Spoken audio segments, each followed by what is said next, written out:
Hello students, welcome back to my channel Niwada classes. और बच्चों कैसे हैं आप सभी। और बच्चों आज के इस वीडियो लेक्चर में हम बात करेंगे क्लास 9th के लिए मोशन चैप्टर में एक और important topic speeds and types of speeds. ठीक है, तो स्टार्ट करते हैं आज के इस टॉपिक में। ठीक है, टॉपिक को स्टार्ट करें उससे पहले request to all the students, please subscribe to our channel. ठीक है, और जितना हो सके आप हमारे चैनल को उतना आप शेयर और सब्सक्राइब जरूर करें। सो स्टूडेंट्स, अब टाइम आ गया है, बात करते हैं आज के इस टॉपिक के बारे में, speeds and types of speed. So students, बात करते हैं स्पीड। ठीक है, तो स्पीड में क्या है स्टूडेंट, देखिए आप स्पीड में जब भी हम बात करेंगे, सो स्पीड, अब स्पीड क्या है, स्पीड। कई बार हम लोग क्या करते हैं कि कुछ बातें ऐसी होती हैं जिनको बोलते ज़रूर है, लेकिन एक्चुअली उनकी डेफिनेशंस या उनके प्रोसेस को हम क्या नहीं जानते। ठीक है, हम कई बार यूटिलाइज करते हैं कि स्पीड क्या है। आप जैसे हम कहते हैं गाड़ी चलाते हैं तो गाड़ी कहते हैं भाई इसको बहुत हाई स्पीड मिलो। हम बात तो कह रहे हैं कि इसको बहुत हाई स्पीड मिलो, लेकिन एक्चुअल में क्या है कि स्पीड क्या है, उनके बारे में हम जानने की कोशिश बिल्कुल नहीं करते। हम ग्राउंड पे जाते हैं, ग्राउंड में फुटबॉल खेलते हैं, तो फुटबॉल खेलने के टाइम क्या होता है कि जब हमें गेंद को चेस करना होता है बॉल को, तो बॉल को चेस करने में क्या होती है कि हम बहुत तेज़ी के साथ हम दौड़ते हैं, बहुत तेज़ी के साथ, यानी कि आपकी स्पीड, आप कहते हैं कि इंक्रीज योर स्पीड, तो वहाँ भी हम इन स्पीड्स के बारे में बात कर रहे हैं। बट स्पीड क्या है और डीपली हमें जानना चाहिए, हमें बहुत अच्छे से जानना चाहिए कि स्पीड क्या है। ठीक है, अब देखिए स्टूडेंट्स, स्पीड के बारे में बात करते हैं तो स्पीड्स में क्या होता है कि कोई भी ऑब्जेक्ट्स, ठीक है, सपोज दैट कि कोई ऑब्जेक्ट्स अगर एक स्ट्रेट लाइन पर है, ठीक है, मैं कहता हूं कि एक ऑब्जेक्ट्स अगर यहाँ है, ठीक, ये स्टार्टिंग पॉइंट है ऑब्जेक्ट का, किसी भी ऑब्जेक्ट्स का स्टार्टिंग पॉइंट। ठीक है, ये ऑब्जेक्ट्स हो गए आपके पास स्टार्टिंग पॉइंट, किसी भी ऑब्जेक्ट्स का ये स्टार्टिंग पॉइंट है। अगर ऑब्जेक्ट्स यहाँ से अपनी पोजीशन को कंटिन्यूसली चेंज करे, ठीक है, ऑब्जेक्ट्स यहाँ से उठकर, मैं कहता हूँ कि ऑब्जेक्ट्स अगर यहाँ आ जाए, ठीक है, और ये क्या हो गया एक हिसाब से फाइनल पोजीशंस। ठीक, ऑब्जेक्ट्स के पास उसकी स्टार्टिंग पॉइंट थी, ऑब्जेक्ट्स उसके बाद क्या हुआ, स्टार्टिंग पॉइंट्स के बाद वहां से इंक्रीज होकर, यानी कि अपनी जो पोजीशन है उसको चेंज कर वो वन पॉइंट से एक और पॉइंट की ओर पहुंच गया, और जिस पॉइंट पे वो पहुंचा है वो पॉइंट आपके पास क्या स्टूडेंट्स, वो पॉइंट आपके पास है फाइनल पॉइंट। इट मीन्स कि ऑब्जेक्ट चेंज देयर पोजीशंस। जब ऑब्जेक्ट्स अपनी पोजीशंस को चेंज करेगा, कोई पोजीशन चेंज करने का मतलब है कि ऑब्जेक्ट ट्रेवल सम डिस्टेंस। ठीक है, इट मीन्स कि यहां से डिस्टेंस लेट कर लेते हैं कि, और ये आपके पास क्या हो गया student, this one is distance. ठीक, ऑब्जेक्ट्स क्या कर रहा है कि ऑब्जेक्ट्स एक पोजीशन से दूसरी पोजीशन में जब जा रहा है, यानी स्टार्टिंग से फाइनल पे जब जा रहा है, तो इनके केस पे कुछ डिस्टेंस को वो क्या कर रहा है, सम डिस्टेंस को ट्रैवल कर रहा है। इट मीन्स कि डिस्टेंस ट्रैवल कर रहा है एक टाइम के साथ। तो डिस्टेंस को ट्रैवल करना in a given time, in a unit time, this is called your speed. कि हम कोई भी डिस्टेंस को जब हम ट्रैवल करते हैं, डिस्टेंस को ट्रैवल करने के लिए जितना टाइम हम लेते हैं, तो वो आपके पास क्या इन कन्वर्ट होती है, this is called your speed. ठीक है, तो आप स्टूडेंट स्पीड को क्या राइट कर सकते हैं, स्पीड को योर जनरल लैंग्वेज में आप राइट कर सकते हैं, the distance travel, the distance travel by object in unit time. ठीक है, distance travel by objects in unit time. ठीक है, आप ये राइट कर सकते हैं। अगर आपको लगता है कि ये प्रॉपर तरीके से आपकी डेफिनेशंस को डिफाइन नहीं कर रही है, तो आप एक और फॉर्मूले इसमें राइट कर सकते हैं, डेफिनेशंस। आप वो डेफिनेशन क्या राइट कर सकते हैं, आप राइट कर सकते हैं स्टूडेंट्स, और करके the rate of change of positions, the rate of change of positions with respect to time, the rate of change of positions with respect to time in any directions। साथ में ये भी लगा दो, it is better in any directions। Okay students, तो मैंने यहाँ पर क्या बताया, मैंने दो डेफिनेशंस आपको बताइए। एक है the distance travel by objects in unit time, अगर ये पसंद नहीं आ रहा है, अच्छा नहीं लग रहा है, तो दूसरा भी पढ़ सकते हैं। वो क्या पढ़ सकते हैं? The rate of change of positions with respect to time in any directions, किसी भी डायरेक्शन में चेंज हो सकते हैं। So finally speed that is okay, speed is equal to आपके पास क्या हो गया? डिस्टेंस। सबसे पहले हम राइट करेंगे distance upon time. So speed is equal to distance upon time. थोड़ा सा और अच्छे से उसको बेटर फॉर्म पर राइट करना है। सो स्पीड को कन्वर्ट कर देते हैं students v is equal to distance को कन्वर्ट कर देते हैं x और टाइम को कन्वर्ट कर देते हैं t। सो डिस्टेंस क्या हो गया? x upon T. Okay, speed equal to x upon T. अगर आप उसको और करके राइट करते हैं, सो और करके राइट करने पे x is equal to v cross t। It means ये हो गया आपके पास distance. Okay students, distance is equal to and v for speed, this one is speed into ये आपके पास क्या हो गया? टाइम। मेन फॉर्मूला क्या हो गया? Speed equal to distance upon time, that is v equal to x upon T. और उसके बाद क्या है? Distance equal to speed into time. हम इनको भी क्या कर सकते हैं? कन्वर्ट कर सकते हैं। ठीक है, this is the main formula of speed, जो आज के टॉपिक में मुझे आपको पढ़ाना है और मैं आपको पढ़ा भी रहा हूँ। ठीक है, स्पीड। अब इसमें थोड़ा सा मैं आगे बताने की कोशिश करूँगा। इनके आगे में क्या है कि आपके पास SI unit of speed, SI unit क्या होती है? देखिए स्टूडेंट, डिस्टेंस है, सो डिस्टेंस के लिए SI यूनिट क्या है? मीटर। टाइम है, टाइम के लिए SI यूनिट क्या है स्टूडेंट्स? सेकेंड। ठीक है, नाउ CGS यूनिट,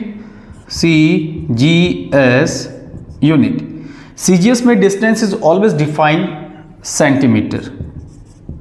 ठीक, और टाइम का क्या होता है स्टूडेंट? सेकेंड।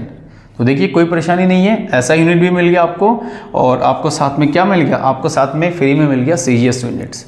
ठीक है, और जब क्वांटिटी की बात करते हैं तो क्वांटिटी में स्टूडेंट्स याद रखना है, क्वांटिटी में ये होती है स्केलर। स्केलर क्यों कहते हैं? Because they have no directions, उसके पास कोई डायरेक्शन नहीं होता है। कैसे नहीं होता है? देखो मैंने यहाँ मेंशन किया, आप पढ़ सकते हैं इन एनी डायरेक्शंस, यानी किसी भी डायरेक्शंस में वो आपके पास ट्रैवल कर सकती है, अपनी पोजीशन को चेंज कर सकती है।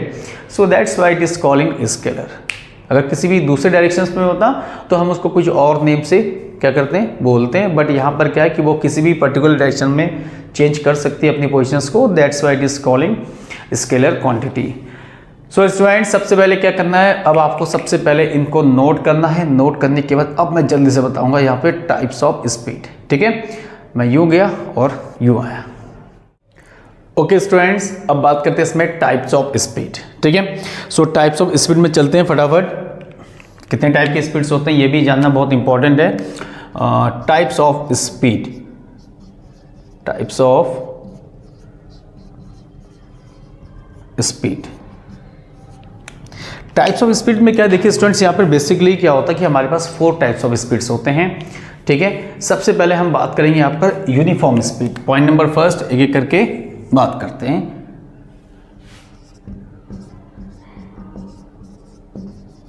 Uniform speed, uniform speed. अब यूनिफॉर्म स्पीड में क्या स्टूडेंट, देखिए जस्ट मैंने अभी आपको समझाया the meaning of the speed, it means कि body travel a distance in a given time, यानी टाइम इन एनी डायरेक्शंस। किसी भी डायरेक्शंस में अगर हम डिस्टेंस को ट्रेवल करते हैं किसी गिवन टाइम पर, तो वो आपके पास है स्पीड। अब यूनिफॉर्म स्पीड का मतलब क्या? यूनिफॉर्म स्पीड का मतलब है कि जो डिस्टेंस मैं ट्रेवल करना चाह रहा हूँ, अगर वो इक्वल डिस्टेंस हो और इक्वल इंटरवल ऑफ टाइम हो, equal distance in equal interval of time, तो वो आपके पास क्या बनता है? Uniform speed. ठीक है, so students, if body covers equal distance in equal interval of time, equal distance in equal interval of time, यानी कि इक्वल डिस्टेंस होनी चाहिए इक्वल इंटरवल ऑफ टाइम में, तो वो आपके पास क्या होगा स्टूडेंट्स? आपके पास uniform speed. How can we explain? देखो छोटा सा एक्सप्लेनेशन मैं यहाँ बताना चाहता हूँ, डायग्राम देके, जैसे O से A ए से बी और बी से C, there are 4 points. Distance equal होनी चाहिए। सपोज दैट कि ये डिस्टेंस है 10 मीटर और ये भी डिस्टेंस है 10 मीटर और ये भी डिस्टेंस है 10 मीटर। मैंने तीनों को 10-10 मीटर में कन्वर्ट कर दिया। अब देखिए डिस्टेंस तो इक्वल कर दिया है, अब टाइम क्या करना है स्टूडेंट, टाइम यहाँ पे हमें इक्वल लेनी है। तो हम कैसे लेंगे, देखो starting from O, it means की origin point, initial point. Suppose that कि यहाँ से हमने 2 सेकेंड लिया, ठीक है। फिर यहाँ से हमने बी के लिए कितना लिया, 4 सेकेंड। फिर सी के लिए हमने कितना लिया स्टूडेंट्स, यहाँ पे 6 सेकेंड। तो अब मुझे यहाँ आपको रिप्रेजेंट करना है क्या ये यूनिफॉर्म स्पीड है या नहीं है। Then how can be explain. First of all distance are equivalent. चलो ये डिस्टेंस का मैटर निपट चुका है। अब मैटर फॉर टाइम, टाइम के लिए ओ से ए कितना है स्टूडेंट, देखिए स्टूडेंट यहाँ पे कितना है 2 सेकेंड। अगेन अब ए से बी निकालना है, तो ए से बी क्या होगा, ओ बी माइनस ओ ए, 4 माइनस 2 कितना हो गया, दिस इज 2 सेकेंड। यानी ओ से ए 2 सेकेंड, ए से बी 2 सेकेंड। अब किसके लिए है, अब बी सी के लिए। So B C is equal to O C minus, और यहाँ से बात करेंगे ओ बी, 6 माइनस 4 कितना हो गया 2 सेकेंड। तो इसके लिए भी टाइमिंग क्या है 2 सेकेंड। तो ये स्टूडेंट्स आपके पास क्या है, यूनिफॉर्म स्पीड, यानी equal distance equal interval of time. जितना आप डिस्टेंस लेंगे उतनी इक्वल इंटरवल ऑफ टाइम होनी चाहिए, ये आपके पास बनेगा यूनिफॉर्म स्पीड। अब यूनिफॉर्म स्पीड्स के बाद बात करते हैं second number, non uniform speed. ठीक है। अब नॉन यूनिफॉर्म स्पीड में क्या है, नॉन यूनिफॉर्म स्पीड में किसी एक को या तो इक्वल डिस्टेंस होगा, either equal interval of time, किसी एक को हमें चेंज करना है। If body covers equal distance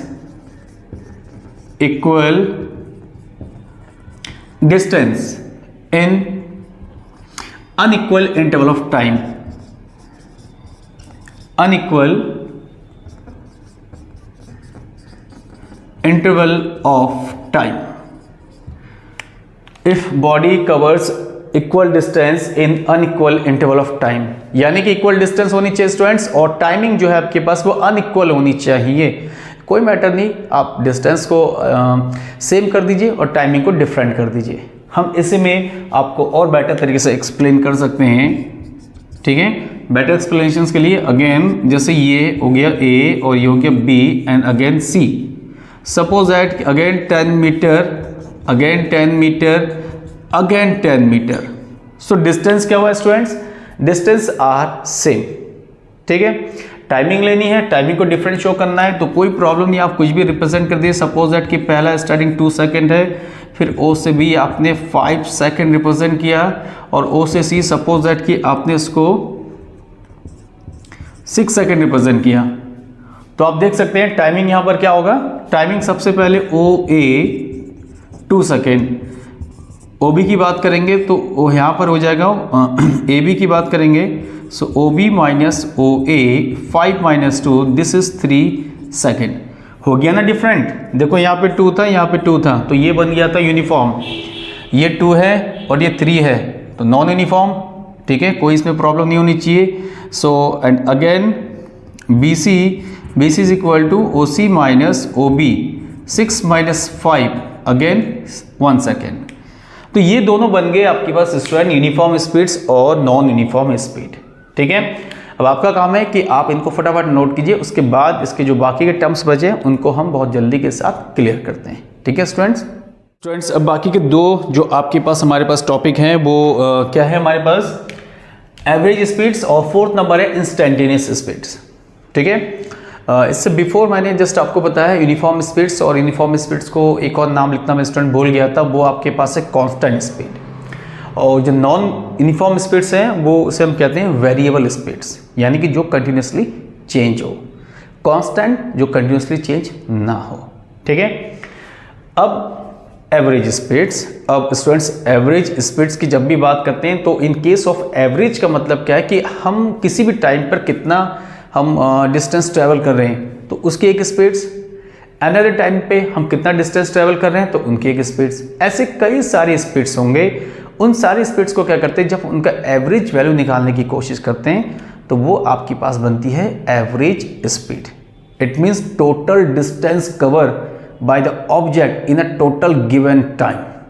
ठीक है, वो आपके पास क्या है, एवरेज स्पीड। सो एवरेज स्पीड्स नाम से क्लियर होगा स्टूडेंट्स, ज़्यादा इसमें कोई आपको एफर्ट करने की जरूरत नहीं। एवरेज स्पीड्स का मतलब है total distance covers by object in total in given time या total time, in total time. Okay, so average speeds, average speed this equal to total distance, total distance upon total time.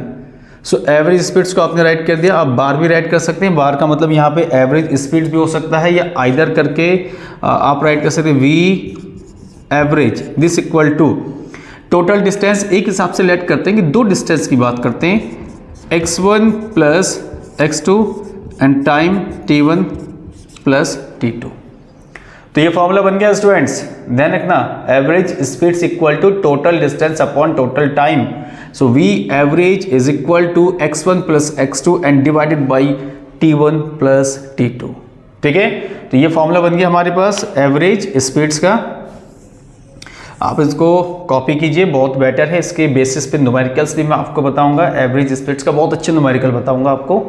ठीक है, average speeds x1 plus x2 divided by t1 plus t2। अब सीधा चलता हूं मैं point number 4, instantaneous speed. सुनने में बहुत ऑड लग रहा होगा, इतना लंबा चौड़ा नाम है, लेकिन इसका काम क्या है। ठीक है, नाम तो बहुत लंबा है, काम को भी देखना है कि इसका काम क्या होता है। देखो, इंस्टेंटेनियस स्पीड, इंस्टेंटेनियस स्पीड का मतलब होता है कि एनी इंस्टेंट ऑफ टाइम जब आपकी पोजीशन चेंज होती है। मैं खो खो खेलने बैठा हूँ, आप बैठे हो, सडनली क्या होता है कि पीछे से आके कोई कहता है खो, तो जैसे वो खो कहता है आपको क्या करना है, तुरंत चलना पड़ता है। आप ये नहीं देखते कि आपको किस डायरेक्शन में मूव करना होता है, आप किसी भी डायरेक्शन में मूव करते हैं। इंस्टेंट, सडनली मतलब तुरंत आपको भागना होता है, मूव करना होता है, डिस्टेंस को ट्रैवल करनी होती है। So this is instantaneous speed. ठीक है, any instant of time, any instant of time. ठीक है, change of positions, change of positions, any instant of time, change of positions, वो आपके पास क्या है, वो आपके पास है स्टूडेंट्स इंस्टेंटेनियस स्पीड। जब आप क्लास 11 में आएंगे तो इंस्टेंटेनियस स्पीड्स का एक फॉर्मेट होता है जिसे हम डिफरेंशिएशंस के फॉर्म पे राइट करते हैं, dx अपॉन dt। ठीक है, वो चीज़ हम क्लास 11 में पढ़ेंगे। सो स्टूडेंट्स, आज के लिए हम इस वीडियो में इतना ही था। ठीक है, और मैं उम्मीद करता हूँ कि आप हमारे वीडियो को लाइक ज़रूर करेंगे और जितना पॉसिबल होगा कि आप हमारे वीडियो को सब्सक्रिप्शन के साथ शेयर ज़रूर करेंगे। ठीक है, और आज के वीडियो के बारे में आप अपना फीडबैक हमारे कमेंट बॉक्स पे ज़रूर दें। ठीक है, कल फिर मिलेंगे एक और नए वीडियो के साथ। Thank you, bye bye.